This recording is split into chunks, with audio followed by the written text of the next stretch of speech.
Hey everyone. When you look at a college hoop slate like this, there are games that feel routine and then there are matchups that jump off the page because the line is screaming a story before the ball is even tipped. Today, we've got several of those. And when a number looks massive, uncomfortable, or straight up disrespectful, it's usually because the matchup underneath tells you exactly why oddsmakers are setting that trap. So, let's break down these games the way we always do here on Beyond the Box Score with real analysis, real matchup breakdowns, and sharp angles you can take straight into your bets. Now, as always, before we dive deep, it's worth reminding everyone that supporting the channel keeps these daily breakdowns coming. Less than 25% of you watching are actually subscribed. If you find value in the analysis, if you enjoy the picks, and if you want to help the channel grow toward that 2,000 goal, right now sitting at 1272 for the last 2 weeks, hit that subscribe button. It takes your 1 second and helps channel in a huge way. Game 1, Philadelphia 76ers vs New York Knicks. If Game 1 is about fatigue versus rest, Game 2 is about reliability versus uncertainty. Philadelphia enters Madison Square Garden with one of the strongest road profiles in the league, posting an impressive 8-2 ATS on the road this season. That number alone demands respect. It speaks to adaptability, resilience, and an ability to perform outside familiar surroundings. Yet, beneath that surface-level strength lies a roster clouded by question marks. The 76ers trend toward lower totals, sitting at 13-12 to the under, reinforcing the idea that their success often comes through defensive structure and controlled possessions rather than offensive explosions. But the effectiveness of that structure is tied directly to availability, and availability is where uncertainty begins to creep in.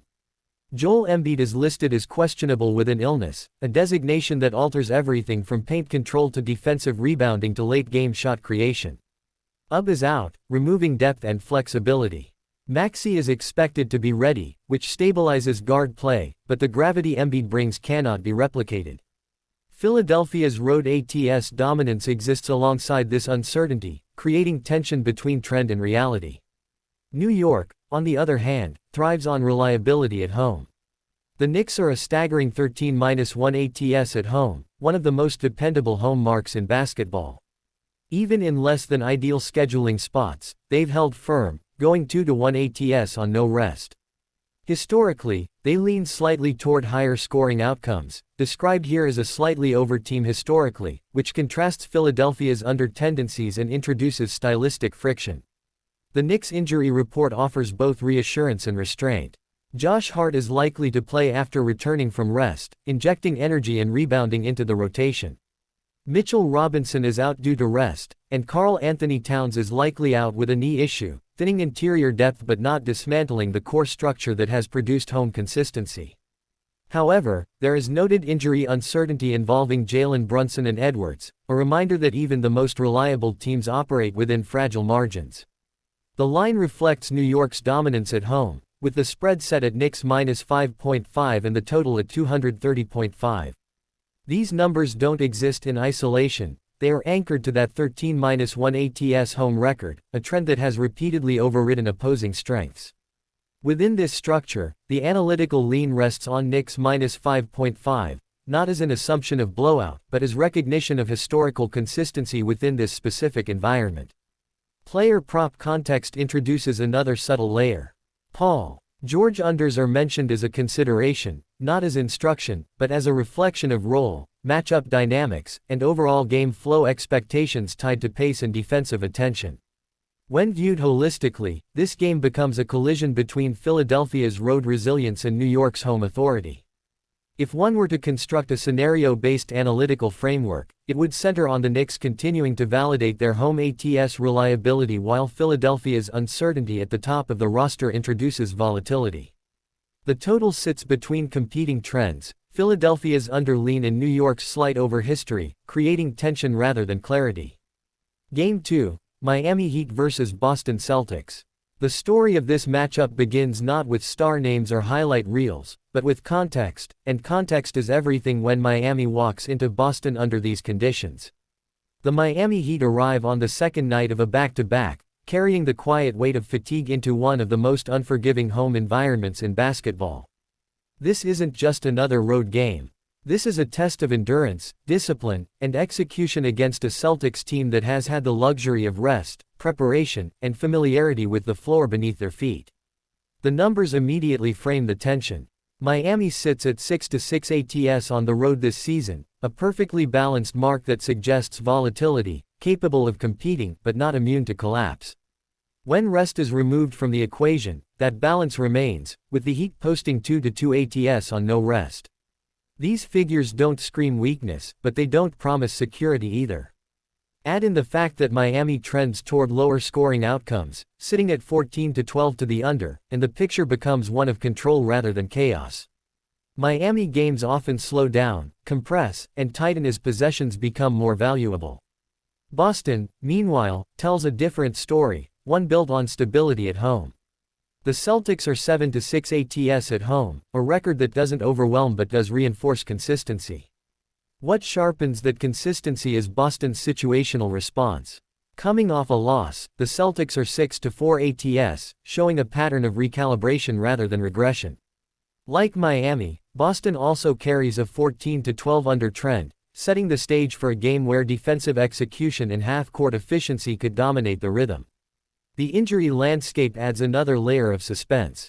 Miami's rotation carries uncertainty with Tyler Herro, who did not play the previous game due to a toe issue, and whose status remains to be determined. That uncertainty alone affects spacing, shot creation, and late clock decision-making. What Miami does have, however, is stability elsewhere. Norm Powell is healthy, and Bam Adebayo is healthy, anchoring both ends of the floor and ensuring Miami maintains its physical identity in the paint. Boston's injury report leans toward availability rather than absence. Hauer is listed as probable with an ankle issue, and Josh Minott is also probable, suggesting continuity rather than disruption. That continuity matters when paired with rest. While Miami manages energy and rotation depth on no rest, Boston enters with the advantage of recovery and preparation. The market framing places Boston as the favorite, with the spread set at Celtics -5 and the total at 233.5. Those numbers quietly reflect expectation that Boston's rest, home floor, and situational edge tilt the balance. Within that framework, analytical lean favors Celtics -5, with moneyline context reinforcing the same directional narrative without expanding beyond the data presented. Player performance adds another subplot. One potential statistical focal point is Jaylen Brown, with overs on points or field goals made emerging as a key observational angle. This isn't framed as instruction, but as a reflection of usage, opportunity, and matchup alignment within Boston's offensive structure, particularly in a game where Miami may need to conserve energy defensively. From a scenario-based perspective, this game lends itself to layered outcomes. A controlled Boston pace combined with Miami's under tendencies creates alignment across multiple data points. When you place the under trends on both teams, the home rest advantage, and the spread leaning Celtics -5, you're not forcing a conclusion, you're watching the story converge naturally. If one were constructing an analytical sequence rather than a directive, it would revolve around Boston controlling tempo, responding to recent results, and leveraging Miami's fatigue late. This isn't about dominance, it's about margins. And in this matchup, the margins quietly lean green. Game 3. Chicago Bulls vs. Cleveland Cavaliers. This game is defined by contrast, not in talent, but in expectation versus performance. Cleveland enters as the favorite, yet the data resists blind trust. The spread sits at Bulls plus 6.5, flagged immediately as dog of the day potential, while the total mirrors the previous game at 239.5, despite both teams carrying under trends that complicate that number.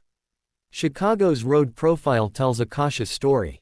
The Bulls are 5-8 ATS on the road, a mark that suggests uneven execution away from home. Yet, despite that inconsistency, Chicago leans toward lower scoring outcomes, posting 14-12 to the under. This trend implies methodical pacing and defensive reliance rather than explosive offense, especially in environments where control becomes necessary. Cleveland's numbers deepen the intrigue. At home, the Cavaliers are 4-12 ATS, one of the weakest home ATS profiles in the data set. That number alone challenges the assumption that home court equals security. Like Chicago, Cleveland also trends under, with a 16-12 record to the under, aligning both teams on the same scoring wavelength despite the inflated total. Injuries play a pivotal role in shaping potential outcomes. Chicago enters clean, with all players expected healthy, offering rotational stability and predictability. Cleveland, however, carries layered uncertainty. Donovan Mitchell is questionable with illness, a designation that carries massive weight given usage and offensive initiation. Evan Mobley is listed as untouchable, and Sam Merrill is out, thinning depth and increasing reliance on remaining options. The betting notes capture this uncertainty precisely. The lean toward Bulls plus 6.5 is conditional, specifically if Mitchell is out or limited, tying the spread narrative directly to availability rather than assumption. Another note introduces cross-game context. Consider unders for Paul George and related player props, reinforcing the broader theme of scoring restraint present throughout this slate. If one were assembling an analytical scenario rather than making a directive, it would center on Cleveland's continued ATS struggles at home colliding with Chicago's full availability and defensive tendencies. With both teams leaning under historically, the elevated total creates tension rather than clarity. The spread, however, tells a quieter story, one where margin matters more than outcome. Game 4, San Antonio Spurs vs Atlanta Hawks. This matchup opens with volatility written into the numbers before the ball is ever tipped. San Antonio enters this game as a slight favorite, with the spread set at Spurs minus 1.5 and a total of 239.5, a number that immediately signals pace, possessions, and offensive freedom. From the surface, this looks like a game designed to breathe, run, and stretch defensive limits. But when we dig beyond the surface, beyond the box score, the data tells a layered story. San Antonio's betting profile jumps off the page, even before context is applied. The Spurs are listed at 57-1 ATS on the road, a number noted directly as, wow, likely a misstatement, per transcript, yet still included exactly as given. Whether anomaly or artifact, it exists within the data and frames how extreme the road narrative appears.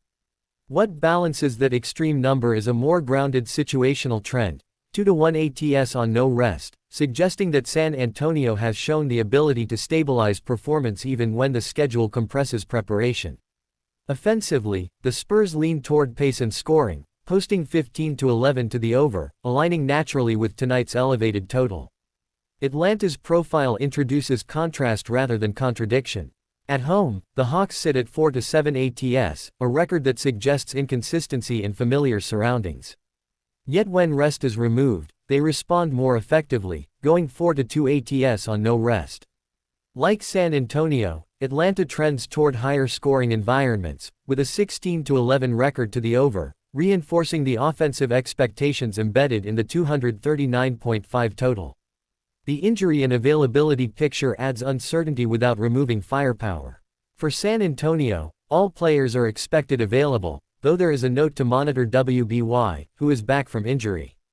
Availability paired with momentum matters here, as the Spurs are coming off a blowout win against Washington, a result that suggests confidence and rhythm, while also implying reduced late-game minutes that could leave the rotation fresher than expected. Atlanta's situation hinges on one name. Trae Young is listed as possible second-half rest monitor, a note that doesn't guarantee absence but introduces conditional outcomes. His availability, particularly late, shapes how Atlanta controls tempo, spacing, and decision-making in high-leverage moments. This single variable creates multiple game scripts depending on how the minutes unfold. The betting angles align naturally with the statistical environment. With both teams trending heavily toward higher totals, 15-11 over for San Antonio and 16-11 over for Atlanta, the note that over 239.5 may be a reasonable consideration reflects data convergence rather than speculation. When two teams consistently produce scoring environments and meet at a total already elevated, the story becomes about sustainability rather than surprise. From a spread perspective, the analytical lean rests on Spurs minus 1.5. This lean is not about dominance, it's about trajectory. San Antonio enters with momentum, availability, and offensive alignment, while Atlanta carries situational uncertainty tied to Trae Young's monitoring.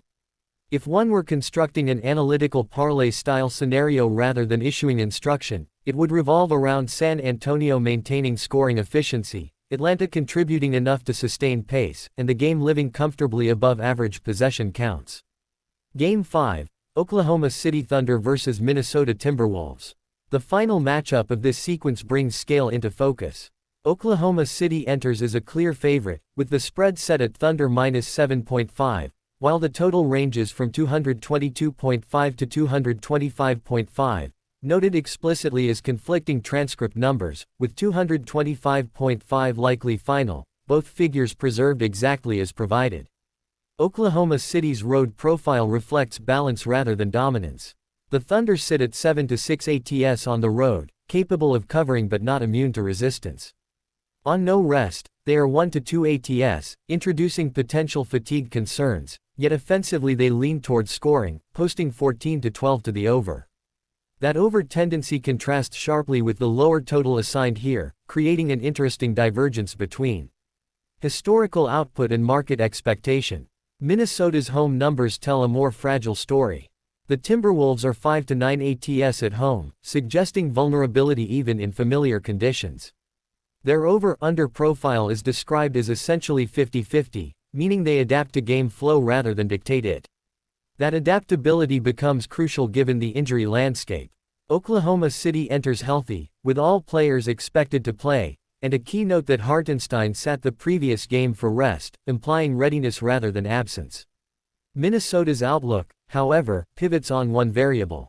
Anthony Edwards is questionable with a foot issue, and the note makes it clear, the Timberwolves' competitiveness may hinge on Edwards' availability. Outside of that, others are healthy, reinforcing how centralized the impact of Edwards' status becomes. The betting angles align decisively. Despite the low total, the analytical lean remains Thunder -7.5, supported by Oklahoma City's depth, rest management, and Minnesota's inconsistent home performance. The mention of a back-to-back advantage further reinforces the directional logic without stepping into instruction. If one were to frame a parlay-style analytical scenario, it would revolve around Oklahoma City's ability to separate through consistency rather than pace, Minnesota's offense fluctuating based on Edwards' status, and the total remaining compressed despite Oklahoma City's over-tendencies.